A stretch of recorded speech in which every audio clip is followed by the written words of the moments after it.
Say what you want about Justin Trudeau, but you cannot deny one thing. He believes in freedoms, like the freedom of expression or freedom of press.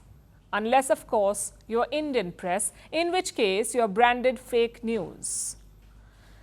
Let me show you a report by the Canadian government. It was published last month. It accuses Indian media of meddling in Canadian politics.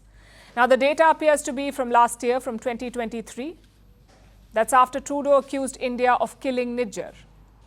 It lists out a number of instances and quotes, all of them involving Indian media channels and commentators. And Firstpost has also been named in this report by the Canadian government. We've been accused of peddling fake narratives, of spreading disinformation about Canada. We'll get to the details in a bit. But first, listen to this part of the report. This is what it says. Some Indian outlets have more than 10 million YouTube subscribers. Canada's low subscriber numbers in comparison suggest a distinct advantage for Indian media. Is that a compliment or a complaint? Canada says Indian media outlets have more followers. As a result, we have an advantage. Well, congratulations, I guess. You have figured out maths and technology. But let's take a closer look at these so-called narratives. Apparently, Indian coverage portrayed Canadian diplomats in an unsavory light. Well, how unfortunate for them. God forbid someone threatens diplomats or shoots bullets at their posters or calls them terrorists. Does any of this sound familiar to you? This is exactly what happened to Indian diplomats in Canada. Trudeau did not seem to mind that, but he opposes unsavory depictions of his own diplomats. Let's move to complaint number 2. Indian media showed Nijjar as an unsavory individual. Well, first of all, someone get these guys a thesaurus. And secondly, unsavory is charitable. We have called him a terrorist and a separatist. So get your facts right. In fact, let me quote further from that report. These narratives seek to portray Nijjar as an individual who led a double life and discredit his role as a community leader in Surrey. A double life. Now, why would someone get that idea?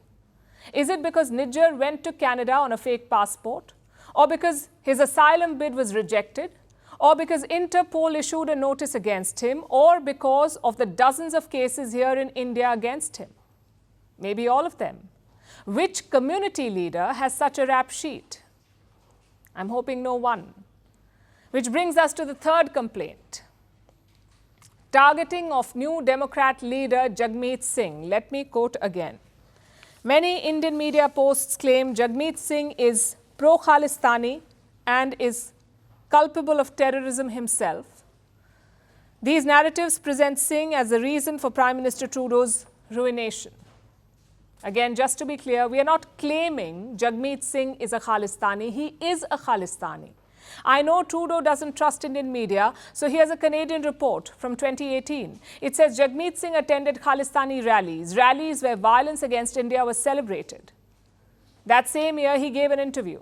Jagmeet Singh was asked whether he supported Khalistan referendums. Listen to his answer.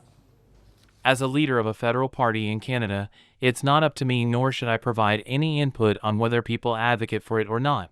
That is a decision by the people who are impacted. Canada does not recognize these votes, nor does the government of India, but Jagmeet Singh refuses to take that position. He says it's not up to him. In another interview, he was asked about the Kanishk bombing of 1985, specifically about the mastermind, Talvinder Singh Parmar, but Jagmeet Singh refused to condemn him. He did make a U-turn many years later, but it tells you what he stood for. And now to the fourth complaint. Indian media says Trudeau invented this incident to score political points, basically vote bank politics. Fine, you don't listen to us. Listen to a former advisor of Justin Trudeau.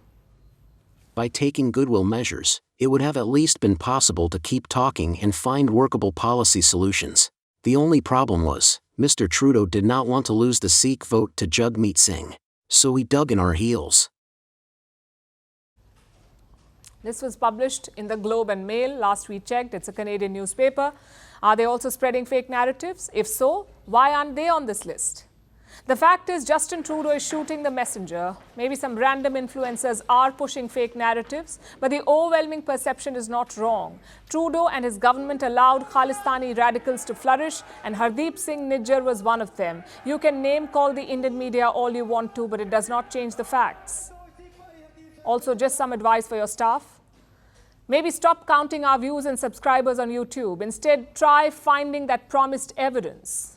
That is, of course, if it even exists. Firstpost decodes the U.S. election. Explains how America chooses its president. Your primer on the race to the White House. Everything you need to know about how America votes and its global implications. U.S. Election Explained. Every Monday and Thursday only on Firstpost.